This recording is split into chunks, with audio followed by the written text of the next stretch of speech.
میرے آقا مدینے والے مصطفیٰ صلی اللہ علیہ وسلم کو جو غذائیں پسند تھیں، نبی پاک جو کھانا پینا پسند فرمایا کرتے تھے، میں کچھ اس کا پہلے ذکر کرتا ہوں کہ پیارے آقا علیہ الصلوۃ والسلام جو کی موٹی موٹی روٹیاں اکثر غذا میں استعمال فرماتے، اور سالنوں میں گوشت، سرکہ، شہد، روغن زیتون اور کدو میرے آقا علیہ الصلوۃ والسلام کو خصوصیت کے ساتھ پسند تھا۔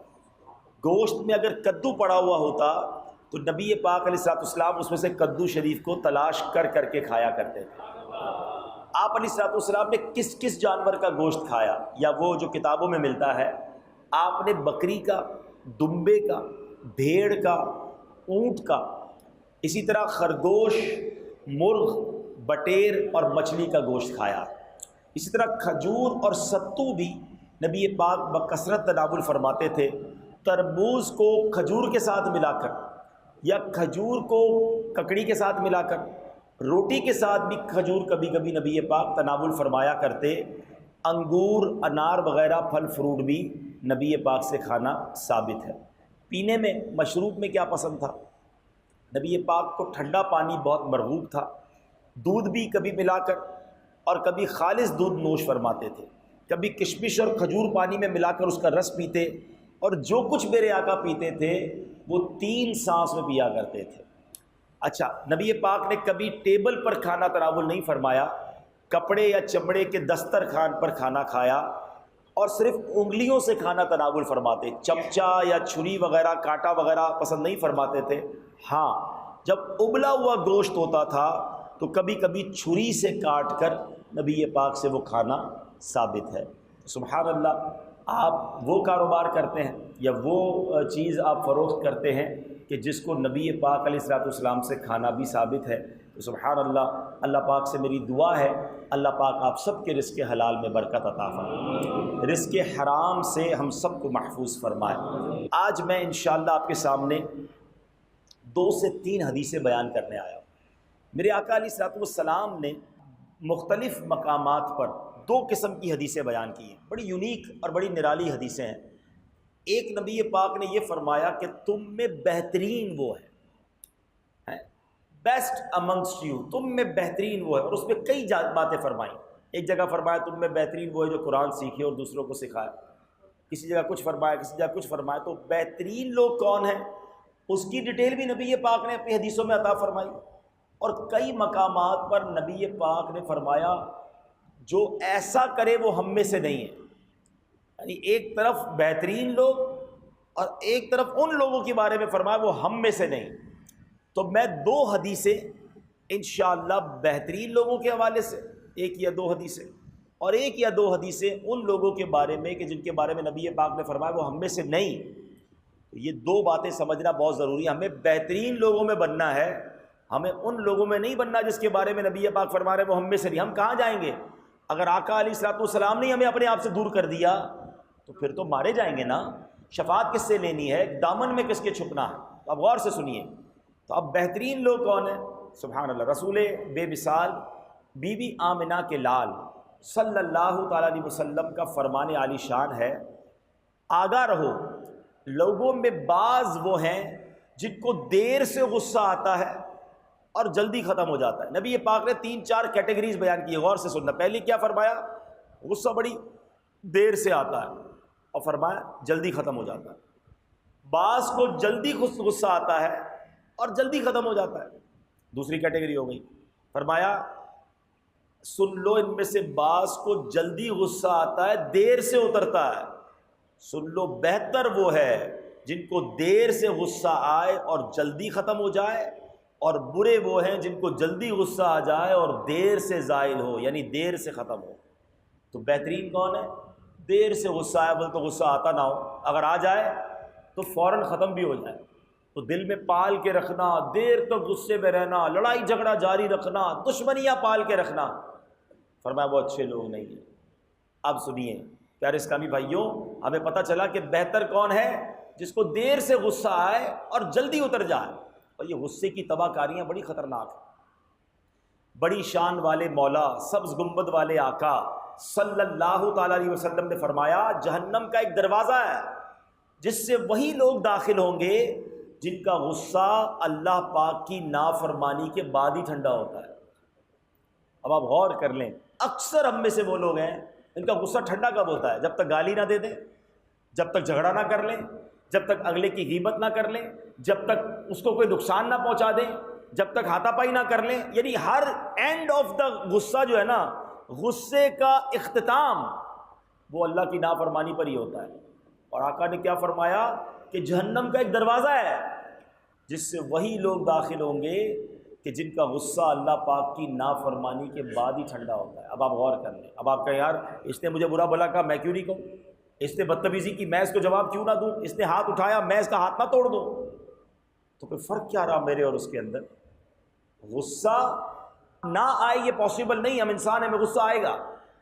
اب ہم نے کرنا کیا ہے اس کے مقابلے میں کہ ہمیں غصے پر قابو رکھنا ہے، گناہ نہیں کرنا۔ غصے کا اختتام اچھا بھی ہو سکتا ہے۔ آپ کو کسی پر غصہ آیا، ایک طریقہ تو یہ گالی دے دیں، ایک طریقہ تو یہ مار کٹائی کریں، اور ایک طریقہ یہ اللہ کی رضا کے لیے معاف کر دیں۔ ہائے ہائے، اختتام کتنا خوبصورت ہو گیا۔ حدیث پاک میں آتا ہے، نبی پاک علیہ الصلوۃ والسلام فرماتے پہلوان وہ نہیں جو غصے کے وقت کسی کو پچھاڑ دے، پہلوان وہ ہے جو غصے کے وقت اپنے آپ پر قابو رکھے۔ کمال یہ ہے، یہ کمال نہیں ہے کہ آپ نے کسی کو پچھاڑ دیا، کسی کو برا بھلا کیا، زخمی کر دیا۔ یہ تو آسان ہے، غصہ آیا بدلہ لے لیا، اپنے آپ پر قابو پانا۔ ہم تو اس نبی کے امتی ہیں کہ جس کے بارے میں بچپن سے نعتیں سن رہے ہیں، سلام اس پر کہ جس نے خون کے پیاسوں کو قبائیں دی، دشمن آ جائے تو چادر بھی بچھا دیتے۔ نعتیں بڑی زور سے سنتے ہیں، ہم نے تو گالی سن کے کبھی دعا نہیں دی، ہم نے تو ایک گالی سنی 7 گالیاں دی ہیں، ہم نے تو ایک جملہ سنا اس کا منہ توڑ کے رکھ دیا۔ تو کس نبی کے امتی ہو بھائی؟ نبی پاک تو جان کے دشمن کو معاف کر دے، تم مسلمان بھائی سے غلطی ہو جائے تو معاف کرنے کے لیے تیار نہیں ہو۔ ٹریفک میں اگر کوئی غلطی سے ہماری گاڑی کو ٹچ کر دے، اوورٹیک کر لے، ہو گئی غلطی یار، نہیں میں بتاؤں گا اس کو، نہیں میرے پیارے اسرائیل۔ اچھا پھر بعض اوقات جو ہے نا، جب کسی کو بندہ کہے نا یار یہ لڑائی جھگڑا غصہ نہ کیا کرو، تو پھر جواب پتہ کیا دیتے ہیں؟ بھائی جان ہم شریف کے ساتھ شریف ہیں، بدماش کے ساتھ بدماش ہیں۔ ارے بھائی تمہارے اندر کون سا بٹن لگا ہوا ہے کہ جب شریف سامنے آتا ہے تم شریف ہو جاتے ہو، بدماش آتا ہے تو بدماش ہو جاتے ہو؟ یہ فارمولہ ہی غلط ہے۔ مسلمان مومن شریف کے ساتھ بھی شریف ہوتا ہے اور بدماش کے ساتھ بھی شریف ہوتا ہے۔ بدماش سدھرے گا کیسے بھائی؟ تو یہ نہیں ہوتا ہے۔ آپ اپنے اندر صبر پیدا کریں، غصے پر قابو پیدا کریں۔ اب سنیے، بی بی عائشہ صدیقہ رضی اللہ تعالیٰ عنہ کو جب غصہ آتا نا تو نبی پاک ان کو کیا فرماتے؟ یوں کہو اللہم رب محمد اغفر لی ذنبی واذہب غیظ قلبی واجرنی من مضلات الفتن۔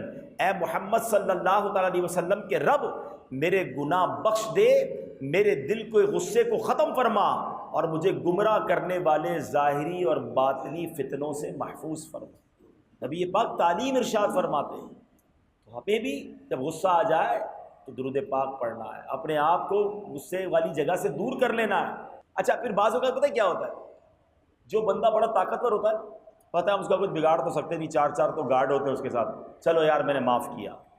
تو یہ کیا معاف کیا ہے؟ کچھ بگاڑ نہیں سکتے تو معاف کیا۔ کمال یہ ہے کہ آپ کسی سے بدلہ لے سکتے ہیں، آپ کسی کا بیڑا غرق کر سکتے ہیں۔ کمزور ہے وہ آدمی، اس سے ہوئی یہ غلطی، اب معاف کرو نا، پھر معاف کرو، پھر دیکھو اللہ کیسے معاف فرماتا ہے۔ ہاں ایک واقعہ میں نے کئی بیان میں سنایا، چلیں آج پھر سنا دیتا ہوں۔ ایک شخص تھا، اس کے گھر میں اس کی زوجہ نے کھانا پکایا اور کھانے میں نمک زیادہ ڈال دیا۔ اس کو بڑا غصہ آیا، جی چاہا کہ کھڑے ہو کر زوجہ کو تھپڑ مار دو۔ ہو سکتا ہے یہاں بھی کچھ شیر ببر ایسے بیٹھے ہوں گے کہ جب بیوی سے کوئی غلطی ہوتی ہوگی تو کبھی برتن توڑتے ہوں گے، کبھی گالیاں دیتے ہوں گے، کبھی تھپڑ مارتے ہوں گے۔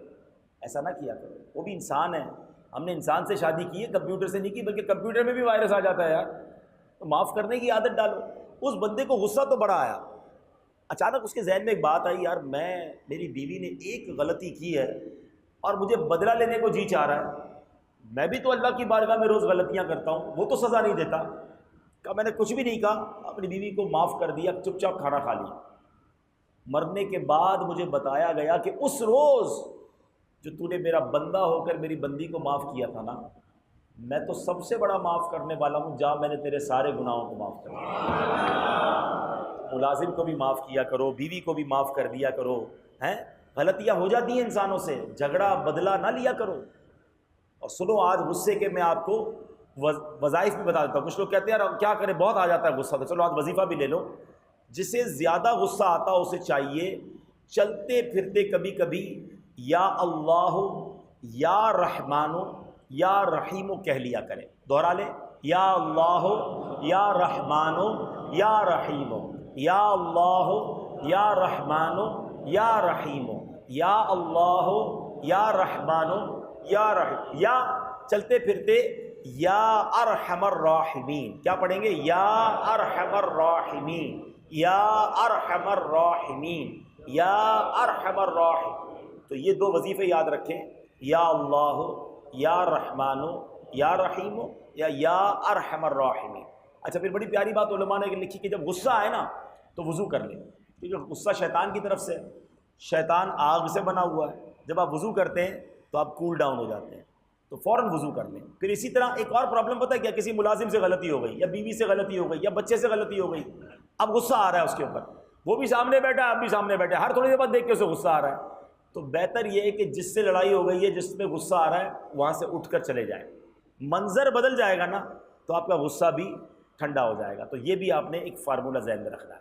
ایک دوسری حدیث، بہترین لوگوں کی بات ہو رہی ہے، نبی پاک علیہ الصلوۃ والسلام فرماتے ہیں اِنَّ خِيَارَ النَّاسِ احسنُهُمْ قضاءً، بہترین شخص وہ ہے جو قرض اچھی طرح ادا کرے۔ اب پرابلم یہ ہے کہ یہاں قرض لیتے وقت بندہ دوسرا ہوتا ہے، واپس لوٹاتے وقت بندہ ہی دوسرا ہو جاتا ہے۔ اتنی محبت سے، اتنے پیار سے حضرت بس پیسے دے دیں، 1 مہینے پورا ہونے سے پہلے ہی لوٹا دوں گا۔ بندہ کہ یار اتنی قسمیں کھا رہا ہے، اتنی منتیں کر رہا ہے، اس کے بعد نہ جناب کا فون اٹھتا ہے، اب ہم اس کے گھر کے دھکے کھا رہے ہیں۔ تو یہ کبھی بھی نہ کریں۔ اگر کسی سے قرض لیا ہے تو پراپر صحیح طریقے سے ادا کریں۔ کوئی تحفہ بھی واپسی میں دیں، پہلے سے طے نہیں ہو تو تحفہ ایکسٹرا دینا بھی سود نہیں ہوتا۔ ہاں پہلے کوئی طے کر لے کہ 1,00,000 دو، واپسی میں 1,05,000 دوں گا، تو پھر تو یہ سود ہو جائے گا۔ لیکن اگر آپ کو کسی نے 1,00,000 روپے دیے، 50,000 قرضہ دیا، مصیبت میں کام آیا، تو پیسے بھی لوٹائیں، دعائیں بھی دیں، ممکن ہو تو کوئی تحفہ بھی دے دیں کہ اس بندے نے آپ کے ساتھ بھلائی کی نا۔ اگر تحفہ تو دور کی بات ہے، وہ اگلا منتیں کر رہا ہوتا ہے میرے پیسے واپس لوٹا دو۔ یہ شرعی مسئلہ یاد رکھیں کہ اگر کسی نے کسی سے قرض لیا اور اب وہ نہیں لوٹا رہا ہے، حالانکہ اس کے پاس رقم ہے یا اتنا گھر میں سامان ہے کہ بیچ کے دے سکتا ہے، تو جب تک نہیں لوٹائے گا ہر دن ہر وقت اس کو گناہ ملتا رہے گا، اس کی گناہوں کا میٹر جاری رہے گا۔ اور سبحان اللہ کتنا پیارا مذہب ہے، جو قرض دینے والے ہیں نا ان کو پتہ کیا ترغیب ہے، بہت خوبصورت بات بتانے جا رہا ہوں۔ بلکہ جو مالدار بیٹھے ہیں نا، تھوڑا بہت قرض کا اکاؤنٹ رکھو اپنے آفس کے اندر، اپنے دکان کے اندر، چلو اپنے ملازمین کو، رشتہ داروں کو قرض دے دیا کرو، اور بھلے یہ آپ کی مرضی ہے کہ آپ اس طرح دیں کہ وہ آپ کو ہر مہینے کیسے لوٹائے گا، تنخواہ سے آپ کاٹو گے، سسٹم بنا لیں، مگر قرض دیا کرو۔ کیونکہ نبی پاک علیہ الصلوۃ والسلام جب سفر معراج پر تشریف لے گئے نا، تو آپ نے وہاں پر جنت کے دروازے پر کچھ اس طرح لکھا ہوا دیکھا کہ صدقے کا ثواب 10 گنا ہے اور قرض کا ثواب 18 گنا ہے۔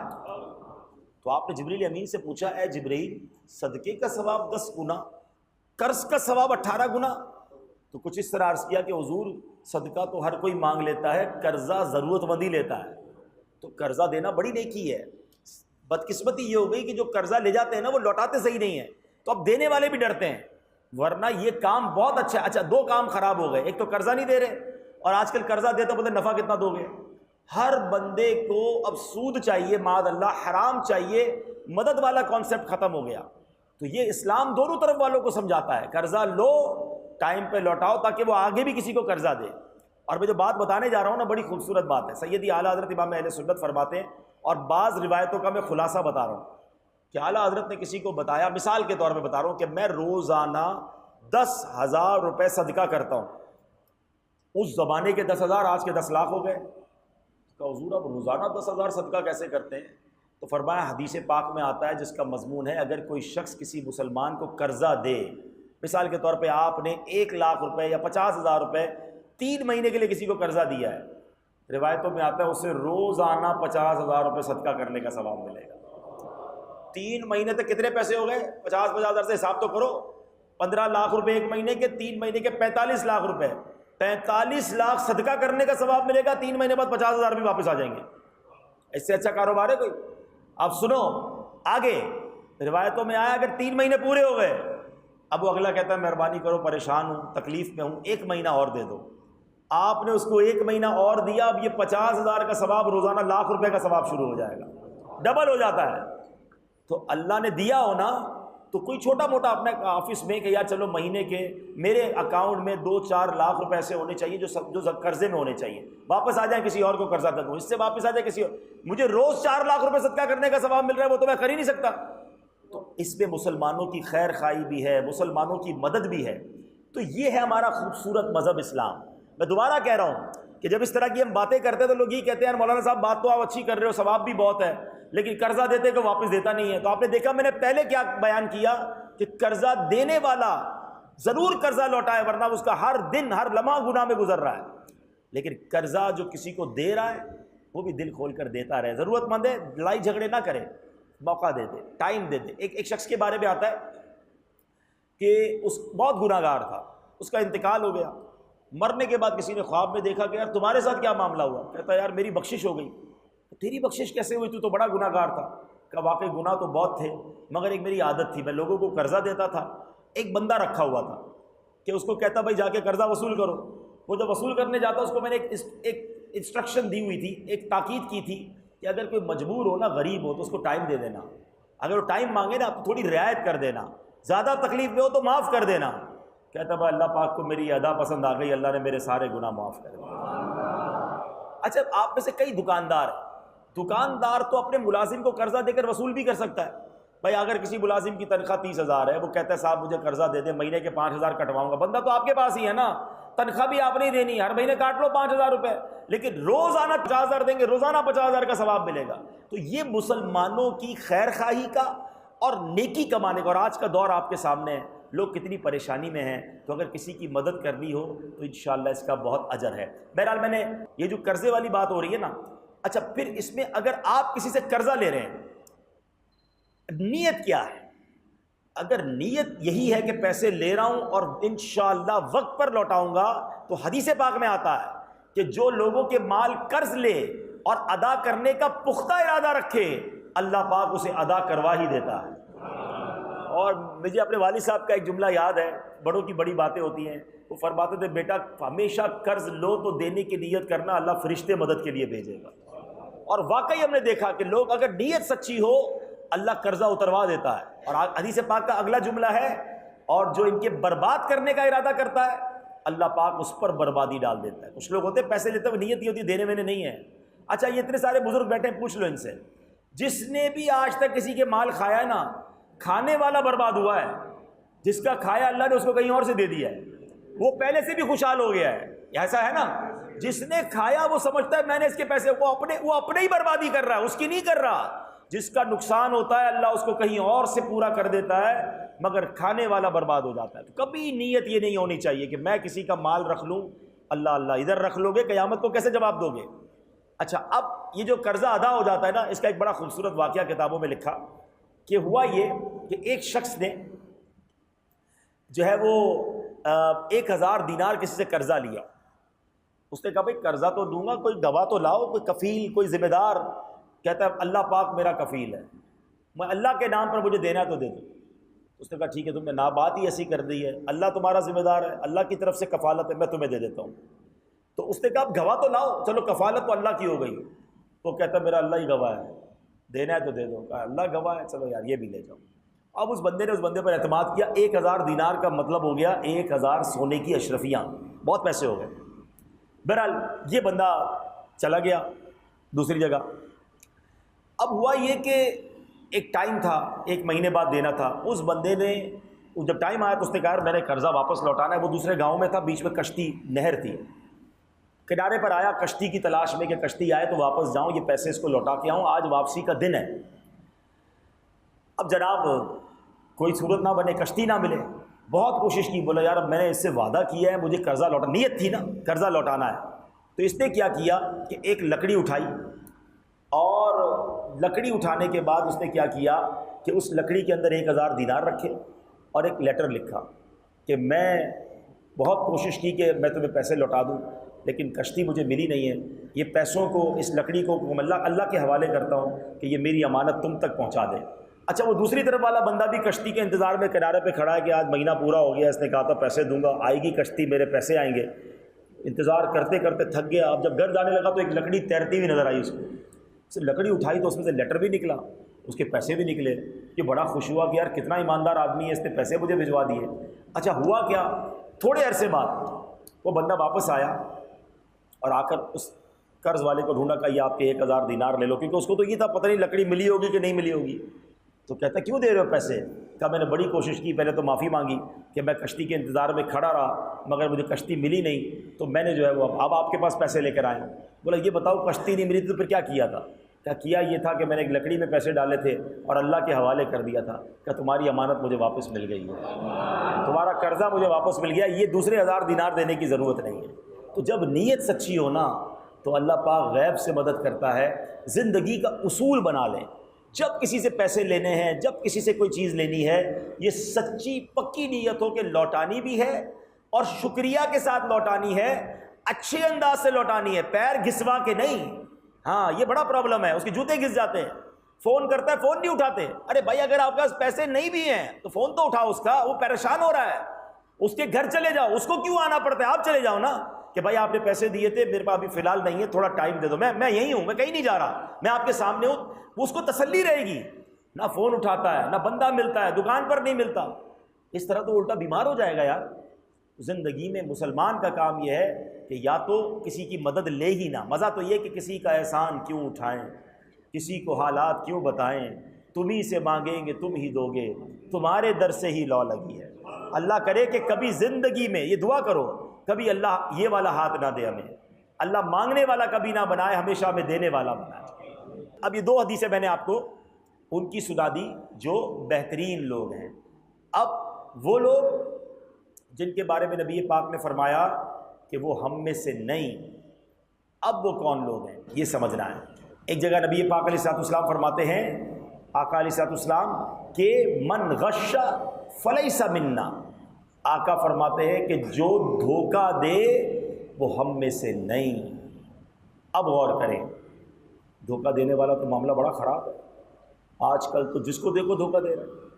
ایک بار نبی پاک علیہ الصلوۃ والسلام غلے کے ٹھیلے کے پاس سے گزرے تو وہاں غلہ پڑا ہوا تھا، آقا علیہ الصلوۃ والسلام نے اس غلے میں اپنا ہاتھ ڈالا، جب ہاتھ ڈالا تو غلہ نیچے سے گیلا تھا۔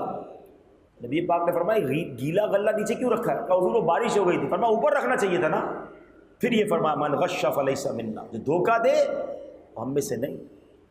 آج کل تو جس کو جہاں موقع مل رہا ہے، کیا فروٹ بیچنے والا، کیا سبزی بیچنے والا، کیا گوشت بیچنے والا۔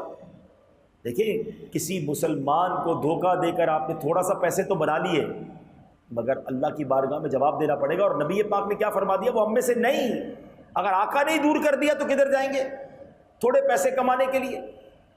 مجھے واقعہ یاد آیا کہ ایک ٹھیلے والا بندہ جو روز بیچارہ 2-3 پیٹیاں جو ہے وہ فروٹ کی سبزی منڈی سے لاتا تھا اور اب 2-3 پیٹیاں بیچ کر شام کو بچوں کی روزی کما لیتا تھا۔ فجر کے بعد کوئی صاحب گزرے تو ٹھیلے والا رو رہا ہے، اور کیا ہوا؟ کہ میں نے پیسے جمع کرتا ہوں، روز سبزی منڈی جاتا ہوں، 2-3 پیٹیاں لاتا ہوں، ٹھیلے پہ سجاتا ہوں، اس کو بیچتا ہوں۔ آج میں آیا ہوں تو دیکھیں اس نے پیٹی کھول کے دکھائی کہ اوپر تو سارا اچھا فروٹ تھا، نیچے سارا گلا سڑا فروٹ تھا۔ کہ مجھے سبزی منڈی والوں نے دھوکہ دے دیا، اب آج میں کیا کماؤں گا، اپنے بچوں کو کیا کھلاؤں گا؟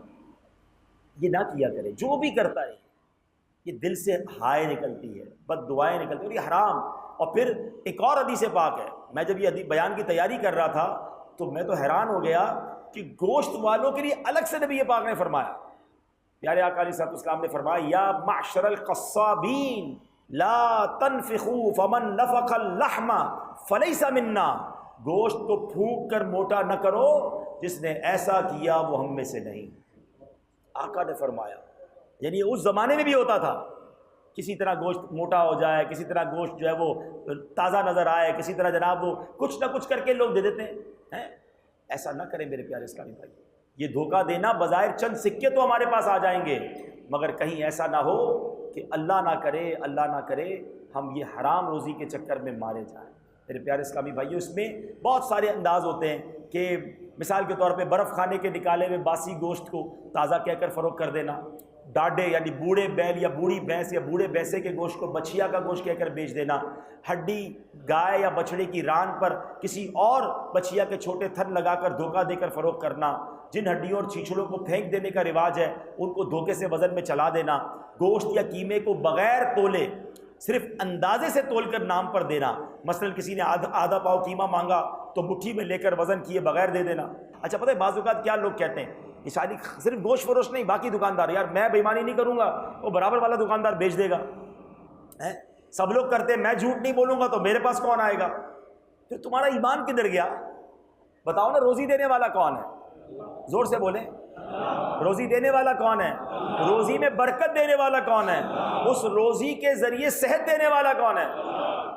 تو پھر یہ دکانداروں کو کرنے دو نا جو کچھ بھی کر رہا ہے، میرا ایمان کدھر گیا؟ میں تو بچپن سے ایک چیز دیکھ رہا ہوں اور آپ بھی دیکھ رہے ہوں گے، آپ کی گوشت مارکیٹ ہو، کپڑا مارکیٹ ہو، اناج مارکیٹ ہو، جو سچا سودا بیچتا ہے بے شک مہنگا بیچتا ہے، اس کے بعد رش لگا ہوا ہوتا ہے۔ یہ کوئی ضروری نہیں کہ چوری کر کے ہی پیسے کمائے جا سکتے ہیں، اگر سچا بیچو، وزن پورا ہو، چیز اچھی ہو، لوگ مہنگا دے کر لے کے جاتے ہیں کہ نہیں یار یہ ہمیشہ اچھی چیز بیچتا ہے۔ ہم اپنے ایمان کی کمزوری کی وجہ سے بےایمانی کرتے ہیں، ہم ایمان کی کمزوری کی وجہ سے بعض اوقات غلط بیانی کرتے ہیں، ورنہ سچ بولنے والے کو آج بھی زیادہ پیسے ملتے ہیں اور وہ آج بھی اپنا سودا بیچتا ہے۔ ایک جملہ آج سن کے چلے جاؤ، آپ کے جو نصیب میں ہے وہ کوئی آپ سے چھین نہیں سکتا، اور جو نصیب میں نہیں وہ کوئی دے نہیں سکتا۔ آپ کچھ بھی کر لو، جتنا نصیب میں اتنا ہی ملنا ہے، مرضی ہے حرام کما لو یا حلال کما لو۔ تو کبھی بھی زندگی میں ہم نے دھوکہ نہیں دینا ہے۔ اور پھر دھوکہ تو ایسے ایسے کتابوں میں واقعات لکھے کہ ایک عورت کے بارے میں آتا ہے، امام جلال الدین رومی نے مثنوی شریف میں یہ واقعہ لکھا کہ ایک شخص آدھا سیر گوشت لایا اور بیوی کو دیا کہ پکاؤ میرے مہمان آنے والے۔ بیوی بڑی نخرے باز تھی، پہلے ہی بڑی لالچی تھی، شوہر کے ساتھ اس کو ویسی اس کی انڈرسٹینڈنگ نہیں تھی، شوہر بھی بیوی سے تنگ تھا اور بیوی بھی شوہر سے تنگ تھی۔ کہا آج اس کو سبق سکھاتی ہوں۔ اس نے خود ہی گوشت پکایا، مہمانوں کے آنے سے پہلے خود ہی کھا گئی۔ اب شوہر آیا کہ مہمان آ گئے، کھانا کدھر ہے؟ کہ کھانا تو بلی کھا گئی، گوشت جو ہے وہ بلی، گوشت آپ لائے تھے بلی آئی کھا گئی۔ شوہر نے بلی کو دیکھا کہ گوشت آدھا کلو تھا، میں پہلے بلی کا وزن کروں گا۔ اس نے بلی کو پکڑا اور بلی کا وزن کیا، اب بلی بھی آدھا کلو کی۔ بولا اگر گوشت بلی نے کھایا تو گوشت کدھر ہے، اور یہ گوشت ہے تو پھر بلی کدھر ہے؟ اب اس نے شوہر کو پتہ چلا کہ یہ بیوی دھوکے باز ہے۔ تو بہرحال دھوکہ کسی بھی صورت میں ہو یہ حرام، جہنم میں لے جانے والا کام۔ نبی پاک کی یہ حدیث یاد رکھنا، جو دھوکہ دے وہ ہم میں سے نہیں، ہمیں دھوکہ والا نہیں بننا ہے، ہمیں سچا بننا ہے۔ آپ بتا دیں گاہک کو کہ بھائی یہ گوشت میں یہ پرابلم ہے، یہ ایپ بتا کے بیچ دو نا۔ اچھا بعض اوقات گوشت تو بنا دیا، شاپنگ بیگ میں ڈالتے ڈالتے کوئی اور چیز ڈال دی، کوئی ایک ہڈی ایکسٹرا ڈال دی، تھوڑا سا وزن بڑھا لیا۔ یہ چند سکوں کے لیے کیوں کرتے ہو یار؟ یہ حرام ہے، یہ اچھی خاصی روزی کو آپ نے حرام کر لیا۔ یہ فروٹ والے، سبزی والے، اتنی محنت کرنا، سارا دن دکان پہ بیٹھنا اور رات آ کر حرام کو روزی بچوں کو کھلانا، کیا ضرورت ہے؟ اچھا پھر کئی لوگ ملتے ہیں نا، کہتے ہیں دعا قبول نہیں ہوتی، مسئلے حل نہیں ہوتے، بیماری ختم نہیں ہوتی۔ میں آج آپ کو ایک فارمولہ بتا دیتا ہوں۔ ایک بار حضرت موسیٰ علیہ نبینا علیہ الصلوۃ والسلام نے ایک شخص کو دیکھا جو بہت رو رہا تھا، یا اللہ یا اللہ یا اللہ۔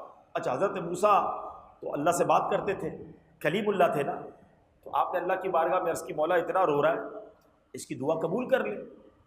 ارشاد ہوا اے موسیٰ یہ اتنا روئے کہ روتے روتے مر جائے، یہ اتنے ہاتھ اٹھائے کہ اس کے ہاتھ آسمان کو چھو جائیں، اے موسیٰ اس کی دعا قبول نہیں ہوگی۔ عرض کی مولا کیا وجہ ہے؟ ارشاد ہوا اے موسیٰ یہ جو کھاتا ہے وہ حرام، یہ جو پہنتا ہے وہ حرام۔ اب چیک کر لو ہم کیا کما رہے ہیں، ہم کیا کھا رہے ہیں، اپنے بچوں کو کیا کھلا رہے ہیں۔ اور ایک اور روایت سنو، ایک بار حضرت سیدنا سعد بن ابی وقاص رضی اللہ تعالیٰ عنہ نے نبی پاک سے بڑا پیارا سوال کیا، حضور میں مستجاب الدعوات بننا چاہتا ہوں۔ مستجاب الدعوات کس کو کہتے ہیں؟ کہ جو دعا کرے وہ دعا قبول ہو جائے۔ آپ سب بھی بننا چاہتے ہیں نا؟ اللہ اکبر۔ میرے آقا نے کوئی لمبی فہرست نہیں دی کہ اے سعد اتنے روزے رکھو، اتنی تلاوت کرو، اتنے سجدے کرو، پھر مستجاب الدعوات ہو جاؤ گے۔